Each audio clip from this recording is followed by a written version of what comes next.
آپ کو معلوم ہونا چاہیے کہ مدینۃ المنورہ ہجرت کرنے سے پہلے مسلمانوں کی جو پہلی ہجرت ہوئی ہے بعض مسلمانوں کی، وہ حبشہ کی طرف ہوئی ہے۔ وہ ایک کرسچن ملک تھا اور وہاں پر جو حکومت تھی وہ بھی کرسچن تھی، اور وہاں پر جب مسلمان گئے اور پھر حضرت جعفر طیار رضی اللہ عنہ نے وہاں کے بادشاہ کے سامنے جو خطاب کیا اور اسلام کے متعلق انہیں باتیں بتائیں، تو کیا ہوا کہ وہاں کے جو نصارہ تھے ان کے آنکھوں سے آنسو بہنے لگے قرآن کو سننے کے بعد۔ تو اللہ تعالیٰ نے ان کے نرم دل کا ذکر کیا ہے، اور وہ جو مسلمانوں کے لیے نرم گوشہ رکھتے ہیں اس کا ذکر کیا۔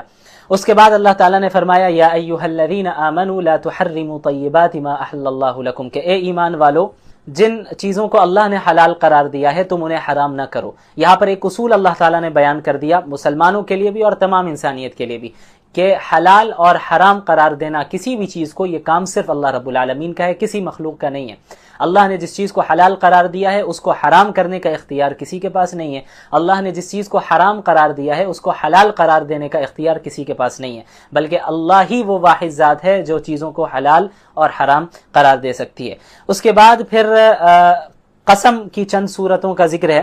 لا یؤاخذکم اللہ باللغو فی ایمانکم ولکن یؤاخذکم بما عقدتم الایمان، یہ جو ہم قسم کھاتے ہیں، قسم کھا کر کوئی بات کرتے ہیں اور پھر قسم توڑ دیں تو پھر اس کا کیا کفارہ ہے، اس کے متعلق اللہ تعالیٰ نے بیان کیا۔ دیکھیں قسم کو عربی میں یمین کہتے ہیں، اور قسم کی 3 قسمیں ہیں۔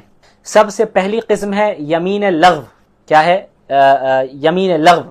تو یمین لغو کسے کہتے ہیں؟ یعنی آپ نے کسی چیز کے متعلق قسم کھا کر یہ کہا کہ اللہ کی قسم یہ بات، مثلا یہ بات پیش آئی ہے، آپ کو معلوم تھا کہ یہ بات پیش آئی ہے لیکن حقیقت میں وہ چیز پیش نہیں آئی ہو، یعنی آپ کے علم میں تھا، آپ کو خبر پہنچی کہ بھئی ہاں ایسا ایسا معاملہ ہوا، لیکن حقیقت میں ایسا ہوا نہیں، لیکن آپ نے قسم کھا کر کہا کہ ہاں ایسا ہوا ہے اپنے علم کے مطابق، حالانکہ حقیقت اس کے برخلاف ہے، تو ایسی قسم کو یمین لغو کہتے ہیں۔ تو اللہ تعالیٰ ایسی قسم کو معاف کر دیتا ہے، یعنی آپ نے قسم کھا کے کہا کہ ہاں فلاں چیز واقع ہوئی ہے، آپ کے علم میں یہی تھا لیکن ایسا نہیں ہوا، تو اللہ تعالیٰ اس قسم پر پکڑ نہیں کرے گا، بلکہ اس پر گناہ بھی نہیں ہوگا اور اس پر کوئی کفارہ بھی نہیں ہے۔ البتہ احتیاط کرنا ضروری ہے کہ تحقیق کر لی جائے قسم کھانے سے پہلے۔ یہ ہے قسم کی پہلی قسم جسے یمین لغو کہتے ہیں۔ اب آئیے دوسری قسم قسم کی کیا ہے، اسے کہتے ہیں یمین غموس۔ کیا کہتے ہیں؟ یمین غموس۔ یمین غموس اس قسم کو کہتے ہیں جسے آپ پاسٹ میں کسی چیز کے متعلق قسم کھائے اور جھوٹی قسم کھائے، کہ مثلا آپ کہیں کہ اللہ کی قسم میں نے ایسا کام نہیں کیا، حالانکہ آپ نے کیا ہوتا ہے، آپ نے کیا ہوا ہے اس کام کو، لیکن آپ قسم کھا کر کہہ رہے ہیں کہ اللہ کی قسم میں نے ایسا نہیں کیا پاسٹ میں کسی چیز کے متعلق، اور جھوٹی قسم کھا رہے ہیں، تو ایسی قسم کو یمین غموس کہتے ہیں۔ تو یہ سخت گناہ ہے، اس سے استغفار کرنا، توبہ کرنا ضروری ہے۔ البتہ کوئی کفارہ نہیں ہے اس کا یہ ہے کہ بھئی آپ توبہ اور استغفار کرے، کیونکہ آپ نے جھوٹی قسم کھائی ہے، تو اللہ تعالیٰ سے مغفرت طلب کرے، تو انشاءاللہ اگر صدق دل سے ہم کریں گے تو اللہ معاف کرے گا۔ اس کے بعد قسم کی ایک تیسری قسم ہے جسے یمین منعقدہ کہتے ہیں۔ کیا کہتے ہیں؟ یمین منعقدہ۔ وہ اس قسم کا تعلق ہوتا ہے فیوچر کے کام سے، یعنی آپ نے قسم کھا کر کہا کہ میں یہ کام کروں گا، ظاہر ہے فیوچر میں کریں گے، آپ نے قسم کھایا اللہ کی قسم میں ایسا کروں گا، لیکن فیوچر میں آپ نے ایسا کیا نہیں، پھر تو یہ قسم کی مخالفت ہو گئی۔ قسم کھا کے آپ نے کہا کہ میں ایسا کروں گا لیکن آپ نے نہیں کیا، تو یہ آپ نے قسم کو توڑ دیا۔ تو یہ جو یمین منعقدہ ہے اس کا جو ہے کفارہ ادا کرنا ضروری ہے۔ اس کا کفارہ کیا ہے؟ فَإِطْعَامُ 10 مساکین، کہ یہ آپ 10 مسکینوں کو کھانا کھلائیں، یا پھر انہیں 10 مسکینوں کا آپ کپڑا پہنائیں، یعنی ایک قسم توڑنے کا کفارہ ہے یہ۔ کون سی قسم کا کفارہ ہے؟ یمین منعقدہ کا، وہ قسم جو آپ فیوچر کے متعلق کھاتے ہیں اور پھر فیوچر میں آپ اس قسم کے مطابق عمل نہیں کرتے، تو پھر وہاں پر آپ کو کفارہ ادا کرنا ہوگا، اور اس کا کفارہ یہ ہے کہ اگر آپ کے پاس استطاعت ہے تو آپ 10 مسکینوں کو کھانا کھلائیے، متوسط درجے کا کھانا ہے، بہت زیادہ ہائی فائی بھی نہیں اور بہت زیادہ خراب بھی نہیں، مڈل لیول کا جو کھانا ہوتا ہے متوسط درجے کا، وہ آپ کو 10 مسکینوں کو کھانا کھلانا ہے، یا پھر 10 مسکینوں کو کپڑے پہنائیے، انہیں کپڑے دیجئے، یہ ہے کفارہ۔ اور اگر کسی کے پاس استطاعت نہیں ہے کہ بھائی اتنے پیسے نہیں ہیں اس کے پاس کہ وہ کسی یہ 10 مسکینوں کو وہ کھانا کھلا سکے یا 10 مسکینوں کو کپڑے پہنا سکے، تو اس کے لیے لازم ہے کہ لگاتار 3 دن تک روزے رکھے گا۔ تو قسم توڑنے کا کفارہ یہی ہے مستقبل میں، یمین منعقدہ کا کہ قسم توڑنے کا کیا ہے کفارہ؟ یہی ہے کہ 10 مسکینوں کو کھانا کھلائے یا کپڑے پہنائے، اور اگر اس کی استطاعت نہیں ہے، اتنے پیسے نہیں ہیں، تو پھر اس شخص کو چاہیے کہ 3 دن تک لگاتار روزے رکھیں۔ اس کے بعد اللہ تعالیٰ نے حرام چیزوں کا ذکر کیا، یا ایھا الذین آمنوا انما الخمر والمیسر والانصاب والازلام رجس من عمل الشیطان، کہ اے ایمان والو شراب، جوا، بت اور جوئے کے جو تیر ہوتے ہیں یہ ساری چیزیں کیا ہے، یہ حرام ہے اور شیطان کے عمل میں سے ہے، اس لیے ان چیزوں کو ترک کر دو۔ اللہ شیاطین چاہتے ہیں کہ وہ ان چیزوں کے ذریعے تمہارے درمیان پھوٹ ڈالے، اختلاف ڈالے۔ اس کے بعد پھر ایک خاص مسئلے کا ذکر ہے کہ ایک جو محرم ہوتا ہے، محرم کسے کہتے ہیں؟ جو احرام باندھ چکا ہو۔ احرام کی حالت میں بہت سی چیزوں کے کرنے کی اجازت نہیں ہوتی، انہی میں سے ایک چیز یہ بھی ہے کہ محرم یعنی جو احرام باندھ چکا ہو اب وہ شکار نہیں کر سکتا، اس کے لیے خشکی کے جانور کا شکار کرنا جائز نہیں، یعنی زمین کے جانور کا شکار کرنا جائز نہیں ہے۔ لیکن اللہ تعالیٰ نے پھر ایک چھوٹ دی، اجازت دی کہ احل لکم صید البحر وطعامہ متاعا لکم وللسیارہ، کہ سمندری جانور کا شکار کر سکتے ہو۔ جو سمندری جانور کا شکار جو محرم ہے وہ کر سکتا ہے، اگر سمندر سے ظاہر سفر کر رہا ہے تو اس کے لیے بہت ضروری بھی ہے، تو اللہ نے اس کی اجازت دی۔ اس کے بعد ایک بہت ہی اہم آیت ہے، ہر مسلمان کو ذہن میں بٹھا لینا چاہیے اور خود کو دیکھنا چاہیے کہ ہم کہیں ایسا تو نہیں کر رہے۔ اللہ تعالیٰ نے فرمایا یا ایھا الذین آمنوا لا تسألوا عن اشیاء ان تبد لکم تسؤکم۔ اس آیت میں اللہ تعالیٰ نے بیجا سوالات کرنے سے لوگوں کو منع کیا، ایمان والوں کو منع کیا کہ اے ایمان والو خواہ کے سوالات نہ کیا کرو، بیجا سوالات نہ کیا کرو کہ اگر اس کے متعلق پھر کوئی بات کہہ دی جائے تو پھر تمہیں تکلیف پہنچ جائے اور دشواری ہو، اس لیے اللہ تعالیٰ نے بیجا سوالات کرنے سے منع کیا ہے۔ ہمیں چاہیے کہ ایسے سوالات کریں علماء سے بھی جن کا عملی زندگی سے کوئی تعلق ہوتا ہے۔ بہت سے ایسے لوگ ہوتے ہیں ادھر ادھر کے سوالات کرتے ہیں جن کا پریکٹیکل لائف سے کوئی تعلق ہی نہیں ہوتا ہے، تو ان سوالات میں الجھنا ہی نہیں چاہیے اور مومنین اپنا وقت ان چیزوں میں ضائع نہ کریں۔ ہاں وہ چیزیں جن کا تعلق انسان کے پریکٹیکل لائف سے ہے، عملی زندگی سے ہے، تو پھر ظاہر ہے کہ علماء کرام سے اس کے متعلق آپ کو سوال کرنا ہوگا، پوچھیں گے، جیسا کہ اللہ نے حکم دیا فاسألوا اہل الذکر ان کنتم لا تعلمون، کہ اگر تمہارے پاس علم نہیں ہے تو علماء سے سوال کرو، علماء سے پوچھو۔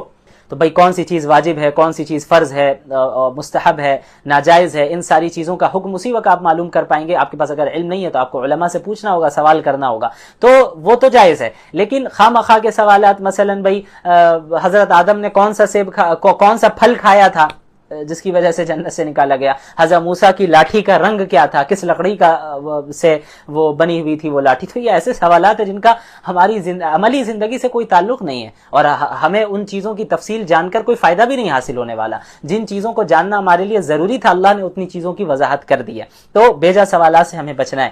اس کے بعد مشرکانہ رسومات کی تردید کی گئی۔ مشرکین کیا کرتے تھے؟ اپنے طور پر بہت سے جانوروں کو حرام قرار دے دیا کرتے تھے اور بتوں کے نام پہ انہیں چھوڑ دیا کرتے تھے، تو اللہ نے اس کی بھی تردید کی کہ یہ ساری چیزیں غلط ہے۔ اس کے بعد انبیاء علیہم الصلاۃ والسلام کے متعلق بیان کیا گیا کہ قیامت کے دن یوم یجمع اللہ الرسل، قیامت کے دن اللہ تعالیٰ تمام رسولوں کو جمع کرے گا، فیقول ماذا اجبتم، اور اللہ تعالیٰ رسولوں سے سوال کرے گا، انبیاء سے سوال کرے گا کہ آپ نے دعوت کا کام کیا تو لوگوں نے آپ کو کیا جواب دیا، یعنی لوگوں نے آپ کی بات مانی یا نہیں مانی۔ تو سارے انبیاء کیا کہیں گے؟ قالوا لا علم لنا، کہ ہمارے پاس اس کا کوئی علم نہیں، انک انت علام الغیوب، اے اللہ رب العالمین آپ ہی علام الغیوب ہے، غیب کا علم آپ ہی رکھنے والے ہیں، وہ ایمان لائے یا نہ لائے، نہیں لائے، اعمال اچھے کیے انہوں نے یا نہیں کیے، اس کا علم آپ کے پاس ہے۔ یعنی اس وقت اللہ کے خوف سے کوئی بات نہیں کر رہا ہوگا، جیسا کہ ایک جگہ اللہ نے فرمایا آگے یوم لا تکلم نفس الا باذنہ، کہ اس دن اللہ کے سامنے کوئی بھی جان، کوئی بھی انسان اللہ کی اجازت کے بغیر بات نہیں کرے گا، یعنی خوف کا یہ عالم ہوگا، دہشت کا یہ عالم ہوگا، قیامت کی ہولناکی کو دیکھ کر ایسا منظر ہوگا اور ایسی کیفیت انسان کے اندر پیدا ہو جائے گی کہ کوئی یہ جرأت نہیں کر سکے گا کہ اللہ کے سامنے ایک لفظ بھی بول پائے۔ تو انبیاء سے جب پوچھا جائے گا تو انبیاء بھی کہیں گے کہ یا اللہ ہمیں نہیں معلوم، انک انت علام الغیوب آپ ہی علم رکھنے والے۔ اس کے بعد پھر مائدہ کا ذکر ہے، چونکہ سورۃ المائدہ چل رہی ہے اور میں نے بتایا مائدہ کہتے ہیں دسترخوان کو، تو ہوا یہ کہ حضرت عیسیٰ علیہ الصلاۃ والسلام نے اپنی قوم کے لیے اللہ تعالیٰ سے دعا مانگی کہ یا اللہ آسمان سے مائدہ دسترخوان کا نزول فرما، کیونکہ ان کی قوم نے، ان کے ماننے والوں نے جو ہے یہ درخواست کی تھی کہ ہم اس دسترخوان سے کھائیں گے اور ہمیں اطمینان ہو بس اس وجہ سے، تو اللہ تعالیٰ نے ان کی اس دعا کو بھی قبول کیا۔ بنی اسرائیل پر اللہ نے بہت سی نعمتیں کی اور انہیں بہت طرح کی چیزوں سے نوازا، تو اللہ تعالیٰ نے حضرت عیسیٰ کی اس دعا کو بھی قبول کیا کہ ٹھیک ہے میں آسمان سے دسترخوان خوان نازل کر رہا ہوں. لیکن اتنے بڑے معجزے کے بعد بھی اگر کوئی انکار کرتا ہے اور اس کے باوجود جو ہے اللہ کی نافرمانی کرتا ہے تو پھر میں اسے ایسی سزا دوں گا اور ایسا عذاب دوں گا جیسے عذاب میں نے پہلے کبھی پوری دنیا میں کسی کو نہیں دیا ہوگا. تو بہرحال اس لیے اسی واقعے کی نسبت سے اس سورت کو سورۃ المائدہ بھی کہا جاتا ہے. اس کے بعد قیامت کے دن کا ہی ذکر ہے. وَإِذْ قَالَ اللَّهُ يَا عِيسَى ابْنَ مَرْيَمَ أَأَنْتَ قُلْتَ لِلنَّاسِ اتَّخِذُونِي وَأُمِّيَ إِلَٰهَيْنِ مِن دُونِ اللَّهِ. قیامت کے دن اللہ تعالی حضرت عیسیٰ بن مریم علیہ السلام سے کہیں گے أَأَنْتَ قُلْتَ لِلنَّاسِ کہ آپ نے کہا تھا لوگوں سے کہ مجھے اور میری ماں کو اللہ کے علاوہ مجھے اور میری ماں کو خدا بنا لو. کیونکہ کرسچنز کا یہی ماننا ہے, کرسچنز خدا کا بیٹا یا خدا کا جز مانتے ہیں حضرت عیسیٰ کو. تو قیامت کے دن اللہ تعالیٰ حضرت عیسیٰ سے پوچھیں گے علیہ السلام کہ آپ نے کہا تھا لوگوں کو کہ میری عبادت کرو, مجھے خدا بناؤ. تو حضرت عیسیٰ علیہ السلام اس کا انکار کریں گے اور کہیں گے سبحانک کہ آپ کی ذات پاک ہے اور یہ میرے لیے کیسے ممکن ہے کہ میں ایسی بات کہوں جس کا میرے پاس کوئی حق نہیں ہے. یعنی میں نے ایسا نہیں کہا, بعد کے لوگوں نے خود بخود ان چیزوں میں تبدیلی کی مذہب میں اور پھر جو ہے مجھے خدا تک پہنچا دیا. بہرحال اس کے بعد پھر حضرت عیسیٰ علیہ السلام اللہ تعالیٰ سے دعا کریں گے اور کہیں گے ان تعذبہم فانہم عبادک, یا اللہ اگر آپ انہیں عذاب دیتے ہیں تو یہ آپ ہی کے بندے ہیں. وَإِن تَغْفِرْ لَهُمْ فَإِنَّكَ أَنْتَ الْعَزِيزُ الْحَكِيمُ, اور اگر آپ نے ان لوگوں کو معاف کر دیا, مغفرت کر دی تو آپ زبردست ہیں اور بڑی حکمت والے ہیں, آپ تمام حکمت رکھتے ہیں کہ کس کو معاف کرنا ہے اور کس کو نہیں. تو اللہ تعالیٰ اس وقت صراحتاً فرما دیں گے قال اللہ ھذا یوم ینفع الصادقین صدقہم کہ اے عیسیٰ یہ جو دن ہے, آج کا دن سچوں کو صرف سچوں کو ان کی سچائی ہی فائدہ پہنچا سکتی ہے. یعنی جو ایمان لے آئے اور اعمال صالحہ انہوں نے کیا ہے یہی وہ لوگ ہوں گے جن کی مغفرت ہو سکتی ہے اور ان کو یہ چیزیں فائدہ پہنچا سکتی ہیں. ان کے علاوہ جو مشرکین ہیں, جو کفار ہیں, ان کو آج کوئی فائدہ پہنچانے والا نہیں ہے.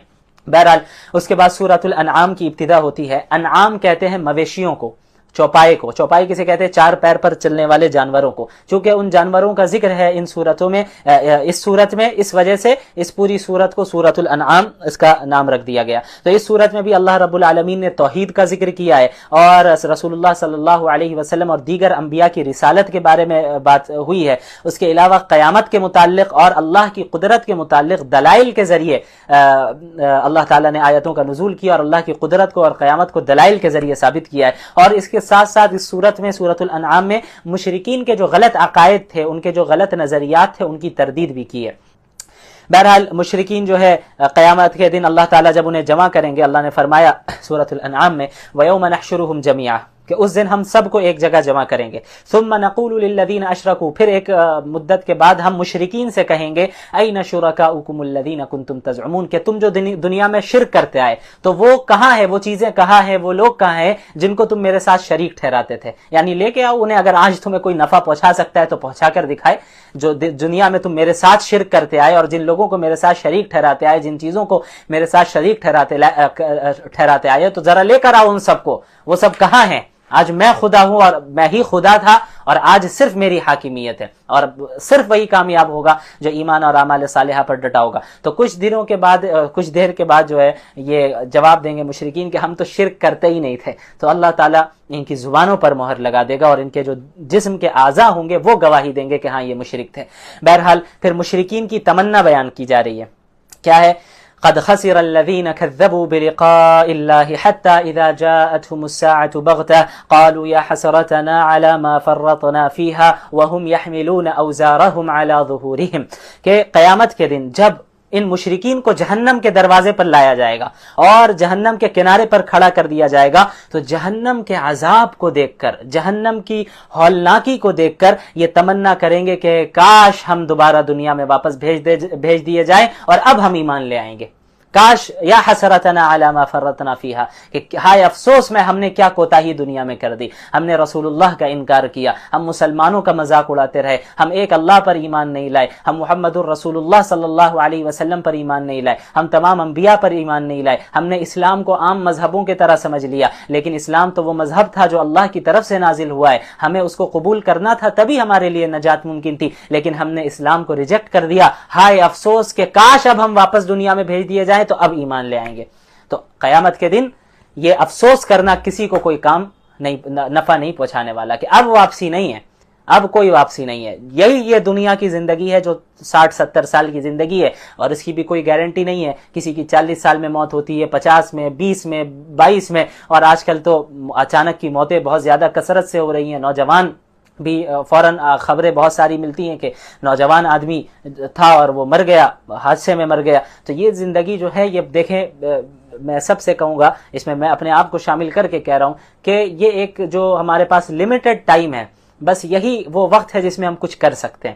اگر ہم نے اپنی زندگی کو گنوا دیا, اور اس زندگی میں اگر ہم نے اللہ اور اس کے رسول کی اطاعت نہیں کی, تو خدا کی قسم مرنے کے بعد جو ہمیں افسوس ہونے والا ہے اس کی بھرپائی ہم نہیں کر سکتے, اس کی تلافی نہیں کر سکتے, اور ہم پچھتاتے رہیں گے اور ہم پریشان ہو جائیں گے کہ کاش ہم نے اچھے اعمال کر لیے ہوتے. اس لیے جو ابھی زندہ ہیں وہ اللہ کی نعمت سمجھے, جو مر گئے ہیں وہ تو تمنا کرتے ہیں کہ بھئی ہمیں واپس دنیا میں جگہ مل جائے, زندگی مل جائے تو ہم اب ایمان لے آئیں گے یا اچھے اعمال کر لیں گے. تو ابھی ہمارے پاس تو موقع ہے, میرے پاس اور آپ کے پاس موقع ہے, کہیں ہم ان لوگوں میں نہ شمار ہو جائے, ہمیں بھی شمار کیا جائے, ہم بھی ان لوگوں میں داخل نہ ہو جائیں کہ قیامت کے دن جب عذاب علیاذ باللہ ہمیں دیا جانے والا ہوگا تو ہم کہیں گے کہ یا حسرتنا علی ما فرطنا فیہا. تو اس دنیا میں سنبھل جانا, سدھر جانا یہ بہت ضروری ہے, اس کے بعد کوئی موقع نہیں. بہرحال اس کے بعد اللہ تعالیٰ نے ایک اور اہم بات بیان کی ہے کہ وَإِذَا رَأَيْتَ الَّذِينَ يَخُوضُونَ فِي آيَاتِنَا فَأَعْرِضْ عَنْهُمْ حَتَّى يَخُوضُوا فِي حَدِيثٍ غَيْرِهِ, کہ جب آپ ان لوگوں کو دیکھیں جو ہماری آیتوں کا مذاق اڑا رہے ہیں اور ان چیزوں آیتوں کو اچھال کر بات کر رہے ہیں, ان چیزوں میں ڈسکشن کر رہے ہیں, فَأَعْرِضْ عَنْهُمْ, تو ایسے لوگوں کو اگنور کیجئے, ایسے لوگوں سے اعراض کیجئے یہاں تک کہ وہ لوگ کسی اور ٹاپک میں نہ بات کرنے لگ جائے. تو کیا معلوم ہوا کہ ایسے لوگ جو اللہ کے دین کا مذاق اڑاتے ہیں, اللہ کے دین کو غلط ثابت کرتے ہیں, اللہ کے نبی کا مذاق اڑاتے ہیں, ایسے لوگ جب اس ٹاپک پہ ڈسکشن کر رہے ہوں تو ان کے ساتھ نہیں بیٹھنا ہے. اسی طرح آپ سوشل میڈیا میں بھی کئی سارے ایسے ہوتے ہیں, کئی سارے ایسے ایتھسٹ ہیں, ملحدین ہیں, جو لائیو اسٹریمز کرتے ہیں اور اسلام کے خلاف باتیں کرتے رہتے ہیں, اسلام کی, اللہ کی آیتوں کا مذاق اڑاتے ہیں. ان کے پاس تو علم نہیں ہے, جہالت میں, ہٹ درمی میں اور دشمنی میں بس وہ ایسا کر رہے ہیں, اسلاموفوبیا کے شکار ہو چکے ہیں, اس وجہ سے وہ ایسا کر رہے ہیں. تو وہ تو اللہ کی آیتوں کا مذاق اڑا رہے ہیں. تو دیکھا جاتا ہے کہ بہت سے مسلمان بھی لائیو اسٹریمز میں شریک ہو جاتے ہیں, سنتے ہیں, کالرز کی طرح چلے جاتے ہیں. تو یاد رکھیے اس آیت کو, اللہ نے فرمایا کہ جب ایسے لوگ اللہ کی آیتوں کا مذاق اڑا رہے ہوں, دخل اندازی کر رہے ہوں, تو پھر ایسے لوگوں کے ساتھ مت بیٹھیے, وہاں آپ شریک نہ ہوں ان ڈسکشنز میں. ہاں, جب تک یہ کوئی دوسرے ٹاپک کو نہ سیلیکٹ کر لیں اور دوسرے ٹاپک پر بات نہ کرنے لگے. جب دوسرے ٹاپک میں بات کرنے لگیں گے تو پھر ان سے بات کرنے کی گنجائش ہے. اس کے بعد حضرت ابراہیم علیہ السلام کا ذکر ہے کہ کس طرح حضرت ابراہیم علیہ السلام موحد تھے. حضرت ابراہیم کے جو والد تھے آزر, وہ بت پرست تھے اور بت بنایا کرتے تھے, بتوں کو, آئیڈلز کو بناتے تھے اور بیچا کرتے تھے. وہ مشرک بناتے تھے لوگوں کو, اور بیٹا ابراہیم موحد تھے ابراہیم علیہ السلام, اور یہ موحد بناتے تھے لوگوں کو. تو ان کا ذکر ہے وَإِذْ قَالَ إِبْرَاهِيمُ لِأَبِيهِ آزَرَ تَتَّخِذُ أَصْنَامًا آلِهَةً إِنِّي أَرَاكَ وَقَوْمَكَ فِي ضَلَالٍ مُبِينٍ. جب ابراہیم نے اپنے والد آزر سے کہا کہ آپ بتوں کو اپنا خدا بنا رہے ہیں, میں تو آپ اور آپ کی قوم جو ہے گمراہی میں ہے, آپ کو میں سیدھے راستے کی طرف بلا رہا ہوں. اور پھر حضرت ابراہیم کا ذکر ہے کہ کس طرح اللہ کی معرفت انہوں نے حاصل کی. انہوں نے ستاروں کو دیکھا تو سوچا کہ شاید یہ ہمارا خدا ہوگا, لیکن جب صبح ہوئی اور ستارے غائب ہو گئے تو پھر کہنے لگے بھئی یہ کیسا خدا ہے. اس کے بعد پھر چاند کو دیکھا کہ بھئی ہاں یہ خدا ہے, ہو سکتا ہے یہ خدا ہو. تو لیکن جب صبح ہوئی تو چاند بھی نظر نہیں آ رہا ہے, تو پھر یہ کیسا خدا ہو سکتا ہے کہ رات میں ہے دن میں نہیں ہے. پھر سورج کو دیکھا تو کہا کہ ہاں بھئی یہ خدا ہو سکتا ہے, کیونکہ یہ تو سب سے زیادہ طاقتور ہے, اس میں زیادہ گرمی ہے, شدت ہے. لیکن جب رات ہوئی, سورج نظر سے غائب ہو گیا, تو کیا انہوں نے کہا کہ بھئی یہ کیسا خدا ہو سکتا ہے, اللہ ہی تعالیٰ مجھے ہدایت دے سکتا ہے, اور یہ تو میں اپنی مشرک قوم سے میں بری ہوں. پھر اللہ تعالیٰ نے انہیں اللہ کی توحید کو انہوں نے اس طرح حاصل کیا. بہرحال اس کے بعد تقریباً 18 انبیاء علیہم السلام کا ایک ساتھ ذکر ہے. وَتِلْكَ حُجَّتُنَا آتَيْنَاهَا إِبْرَاهِيمَ عَلَىٰ قَوْمِهِ نَرْفَعُ دَرَجَاتٍ مَن نَّشَاءُ. اور پھر کثرت سے تقریباً 18 انبیاء علیہم السلام کا ایک ہی پیج میں ایک ہی جگہ ذکر ہے. اور اتنے انبیاء علیہم السلام کا ذکر ایک ساتھ کسی دوسری جگہ پہ نہیں ہے پورے قرآن میں, اسی جگہ پر ہے سورہ انعام میں 7ویں پارے میں.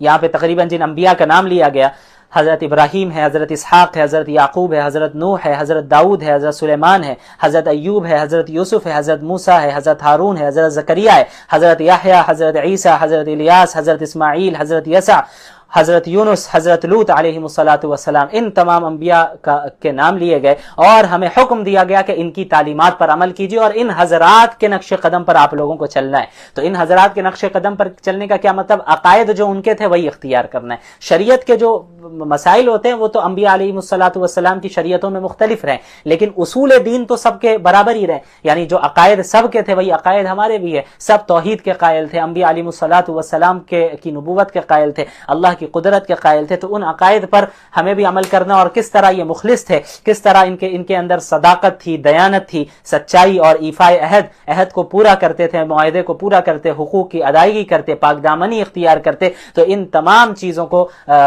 میں ہمیں ان حضرات کے نقش قدم پر چلنے کا حکم ہے۔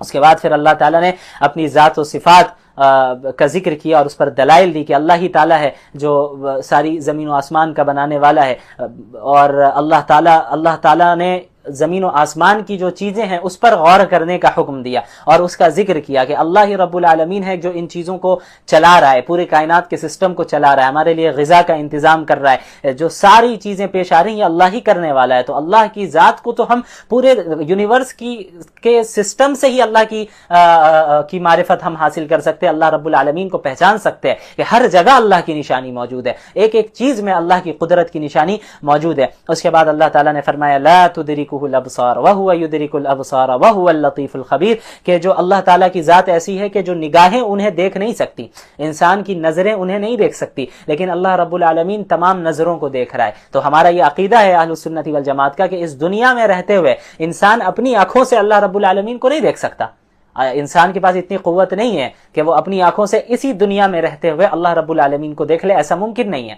ہاں، جنت میں جانے کے بعد جو اہل جنت ہوں گے اللہ تعالیٰ انہیں یہ نعمت دے گا کہ اللہ تعالیٰ کو دیکھنے کا، دیدار کا موقع اہل جنت کو نصیب ہوگا، لیکن اس دنیا میں ایسا ممکن نہیں ہے، اسی لیے اللہ نے فرمایا لا تدرکہ الابصار کہ نظریں اللہ کو نہیں دیکھ سکتی، وہو یدرک الابصار، لیکن اللہ تمام نظروں کو دیکھ رہا ہے۔